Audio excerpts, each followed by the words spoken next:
So good morning guys, sa mga nagtatanong diyan, sa mga baguhan pa lang sa YouTube. So, yun po ang aking sasabihin sa inyo bago pong tutorial. Ah, Ituturo ko po sa inyo kung paano po magkaroon tayo ng 4,000 watts hour sa ating YouTube. So ngayon guys, di ko na patagalan.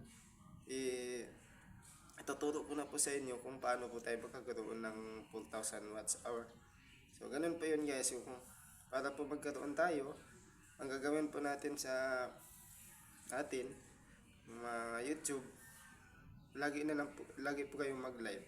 At saka, patuloy po kayong mag-live, patuloy hanggang ma-reach mo yung 4,000 watts hour.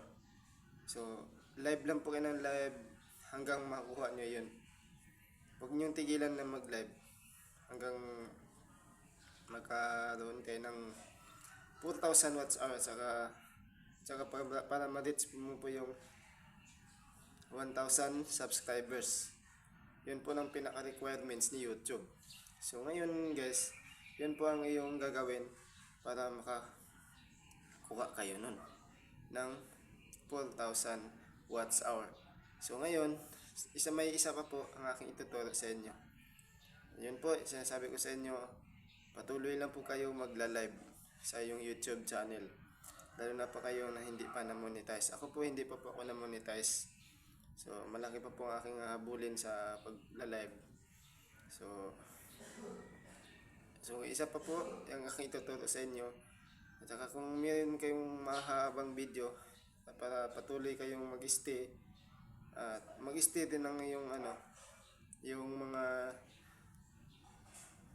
nanonood sa video nyo. Kailangan kung gusto niyo mag-stay at mahaba ang inyong mga video at gusto nilang panoorin ng maayos, i-edit nyo ng maayos para ginaganahan ng mga taong nanonood sa video mo, para mag-stay sila doon, hindi sila aalis sa iyong video. I-upload mo yung pinakamaganda, i-edit mo ng pinakamaayos na editor, o yung masaya sila na manonood sila, na ka-encourage sa kanila yung video na ginagawa mo, na talagang pinupokus nila yun doon, hindi sila umaalis. So dyan mo makukuha ang iyong 4,000 watts hour sa YouTube. Yun po. So yung iba kasi gusto sa video mo, laging nag-i-stay yan doon, pinapanood ang iyong video o live. Yung iba sa live, pag nagla-live ka, pag may nag-i-stay doon, yun po, makakuha ka po ng 4,000 watts hour. Makuha mo yun doon. Lalo na sa subscriber mo, patuloy din yan. Magdadagdag yun lagi. So yun guys, ang ituturo ko po, na sana patuloy po kayong magla-live.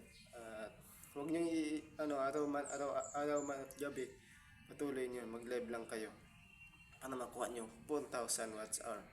So yun pong kailangan po, halimbawa nag-upload kayo ng video, edit nyo ng maayos para magaganahan yung tao nanonood sa video mo. Patuloy lang para ma-reach mo po yung 4,000 watts hour at para makuha mo po yung pinakasahod mo at para ma-monetize ka po sa iyong YouTube channel. So yun lang po, at sana po may natutunan po kayo. Salamat.